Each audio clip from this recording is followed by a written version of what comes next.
What's up, guys? Welcome back. Mickey Gaminol here with ASVAB Domination. I am so pumped today. I'm bringing you guys a very exciting announcement. My wife and I are pregnant. We have a baby on the way. We've already come up with a name for our little girl. Her name's going to be Mina, which is a combination of Mickey and Sheena because she is going to be the best of both of us. So we're super pumped and we're moving to Merced. So we're moving out of Las Vegas, which is one of my favorite cities in the whole wide world, into Merced, California, which is a new place that I'm very excited to go to.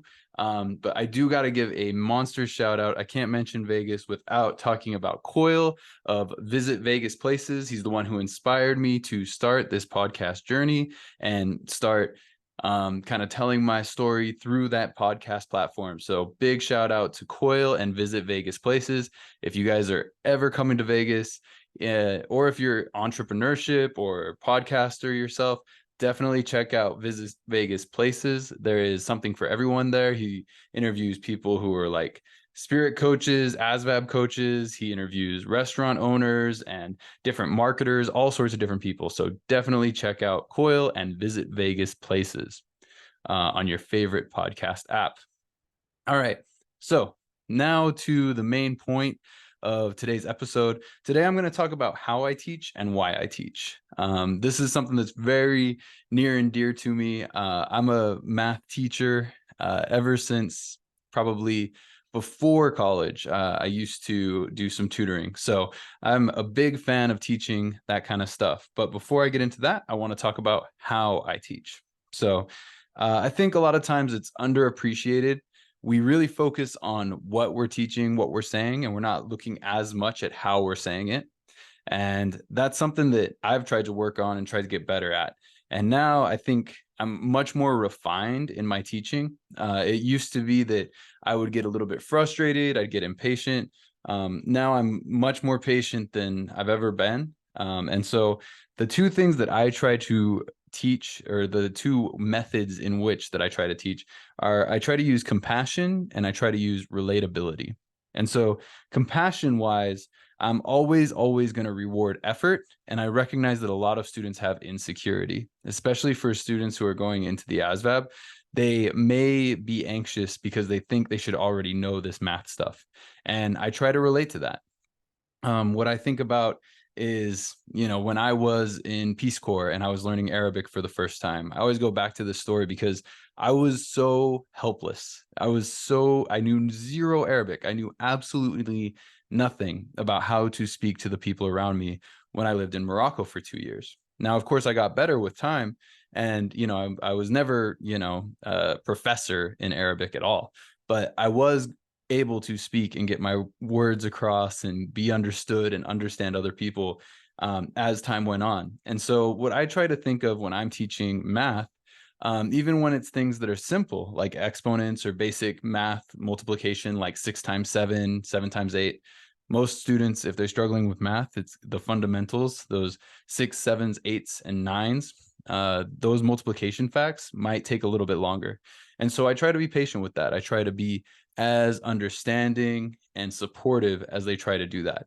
A lot of students will be insecure. They're going to be like, is it okay if I use my fingers? Is it okay if I use the paper and do tallies? And of course, it's totally fine. Like, however you get the answer, you're going to get better. Like, you're going to remember 7 times 6 one day. And if it takes you using tallies a million times to memorize how to do 6 times 7, then that's totally worth it, because eventually you got to get those fundamentals down. And so I try to always reward that effort. One of my biggest frustrations is I have this very specific arithmetic reasoning question that I like to give students. And it asks about if you're taking the area of a rectangle that's been cut in half, and what is the perimeter of this rectangle. And so some students will see that and just kind of throw up their hands and not even approach the question. The students that I like to work with are the ones who will, at the very least, draw a rectangle and cut it in half. Like, the least amount of effort goes so much further than no effort. Even a little bit of trying is so much more than not trying at all, like infinitely more than not trying at all. So I try to reward that effort and I try to be relatable. I used to teach snowboarding, and that's a different beast in and of itself. A lot of people would come up to the mountain here in Vegas called Lee Canyon, Mount Charleston, and they would try to learn how to snowboard, and they would think that it's like mini golf. They wouldn't think that it's a physical activity. They would come up and be like, oh, today we're going to learn how to snowboard. But it is not like mini golf. You can seriously get injured learning to snowboard. I tore my ACL learning to snowboard, or after I'd already learned how to snowboard. So you can definitely, it's not as easy as you might think. And so I'd always be patient with those people as well. Usually teaching skiing, but oftentimes teaching snowboarding. And so I try to relate. There's just things that people are better at because they've practiced longer, and you want to be patient with that kind of thing. Another thing is relating things to students is super important math-wise, because like a very specific example is when I talk about like 3 squared or 3 cubed, students don't necessarily know what that means. Sometimes they don't recognize that that's like an exponent. So 3 squared is 3 to the 2nd power.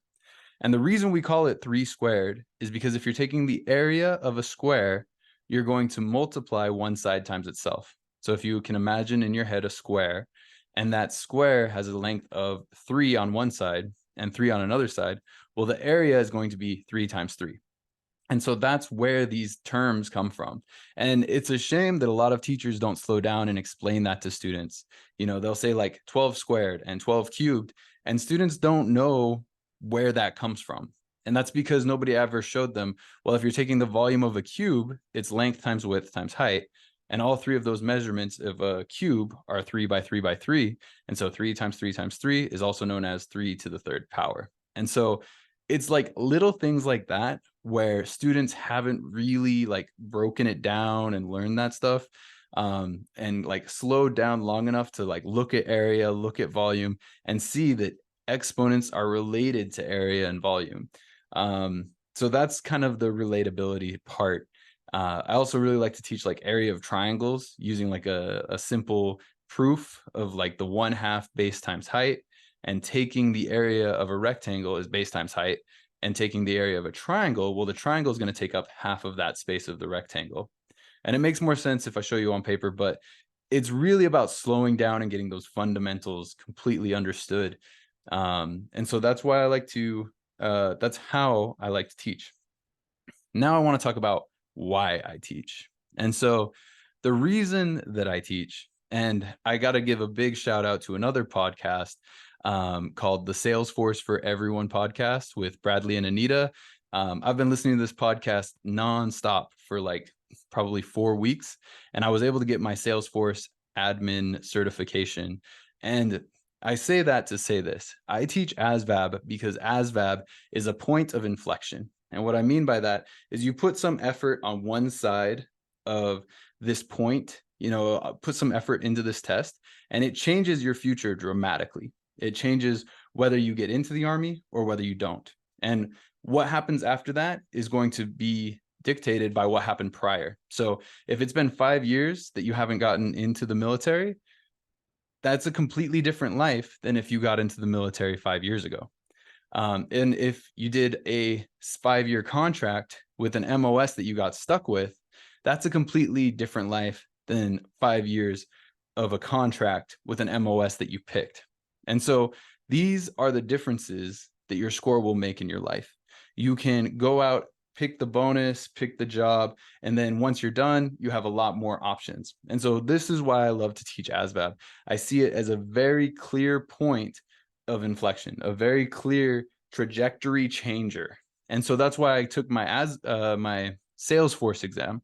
So I took Salesforce because I want to have a better career, have better conversations about business and those sorts of things, while I'm putting in a lot of extra effort into getting that certification.